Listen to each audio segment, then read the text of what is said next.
வடபழனிக்கு இங்கே கூப்பிட்டு வந்தாங்க. இங்கே கூப்பிட்டு வந்து கேட்டாங்க, நீங்கள் உங்களுக்கு கல்யாணம் ஆயிடுச்சா அப்படி கேட்டாங்க. கல்யாணமாக ஆயிடுச்சு, என் வயிற்றுல குழந்தை இருக்கு அப்படின்னு நான் சொன்னேன். அப்படின்னு பார்த்தா அப்படி ஒன்றும் தெரியலையே, வயிறு ஏன் போய் சொல்லிட்டீங்க அப்படின்னு கேட்டாங்க. நிஜமா இருந்தாங்க, நான் மாசமாக இருக்கேங்க அப்படின்னு சொன்னேன். யாருக்கு வந்தது? அது அவரோட குழந்தையானேன்னு தெரியல மேடம். பண்ண ஆரம்பித்தேன். இங்கே இருக்கிறவா எனக்கு ரொம்ப முடியல, பிரச்சனையாக இருக்குது, வா கொஞ்சம் வந்து பேசி விட்டு போ.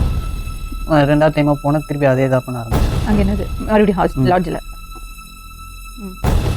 லாட்ஜ்லலாம் அப்படி ரூம் கொடுப்பாங்களா? அவங்க ஊரில்.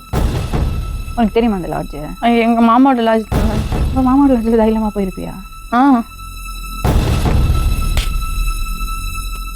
சிரிக்கிறேன். இல்லை, பொண்ணு இருக்கிற இடமே தெரியாது, நீ தான் அந்த பொண்ணை போட்டு இப்படி பண்ணுற. ஓ, நீ இருக்கிற இடம் தெரியாதா? நாங்கள் வந்து கேட்டு பாருங்க மேடம் ரெடில்ஸில்.